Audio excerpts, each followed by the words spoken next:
সৃষ্টি জীবকে আমি আল্লাহ কোন বলে সৃষ্টি করেছি। আসমান কোন তো হো যাত ফায়াকুন হো গিয়া, জমিনকে বলেছিলাম আল্লাহ, আল্লাহ বলেছিল কোন ফায়াকুন হো গিয়া। কিন্তু আল্লাহ বললেন ও বান্দা আমি আল্লাহ তোমাকে আমার নিজের কুদরতি হাতেতে সৃষ্টি করেছি। বান্দা কিভাবে আমি আল্লাহ আমাকে তোমরা ভুলে যাও। ও ভাইজানেরা, আল্লাহ পাকের নবী বিশ্ব নবী আমার পবিত্র কাবা বাইতুল্লাহ শরীফে মাকামে ইব্রাহিম নামক একটা জায়গা রয়েছে।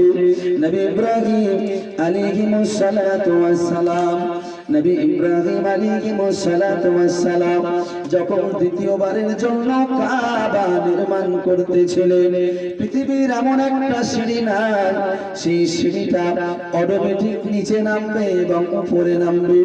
নবী ইসমাইল নবী ইব্রাহিম যখন দ্বিতীয়বারের জন্য কাবা নির্মাণ করেছিলেন, আল্লাহ পাকের কুদরতে ওই পাথরগুলো এমন ভাবে সিঁড়ির নাই উপরে উপরে উঠতেছিল। বাবা আল্লাহ পাক ওই মাকামে ইব্রাহিম, আল্লাহ নবী ইব্রাহিম যেখানে পা দিয়ে কাবা নির্মাণ করতেছিলেন, আল্লাহ ওই জায়গাটার নাম দিয়েছে পবিত্র মাকামে ইব্রাহিম।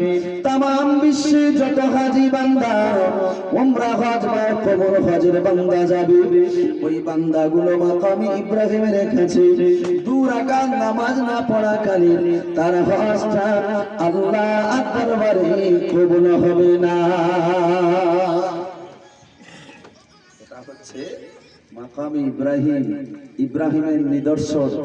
আল্লাহ বললেন বান্দা শুধু তাই নয় যে সাফা মারওয়া সাই করে, ইন্না সাফা ওয়াল মারওয়াতা মিন শাআইরিল্লাহ ফামান হাজ্জাল বাইতা আবি ইতামারা ফালা জুনাহা আলাইহি আন ইয়াতাওয়াফা বিহিমা ওয়া মান তাতাওয়া খায়রান ফা ইন্নাল্লাহা শাকিরুন আলীম। যে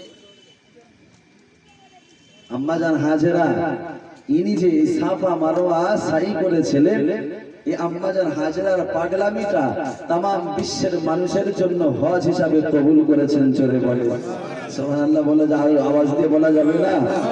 আল্লাহ বললেন এই আমার বান্দি হাজেরা ইসমাইলের পানির জন্য যে পাগলামো করেছিল, সাফা মারওয়া পাহাড় ছোটাছুটি করেছিল, तमाम বিশ্বের মানুষ, तमाम বিশ্বের হাজিরা তোমরাও পাগলামি করবে, আমি আল্লাহ উপর থেকে আমার বান্দি হাজিরির সেই নিদর্শনটা দেখবো, অনুভব করব, আর আমার বান্দাদের আমলনামায় হাজরাত যে সওয়াব লিখেছিলাম সেই সওয়াবটা আমার হাজী বান্দাদের আমলনামায় লিখে দেবো।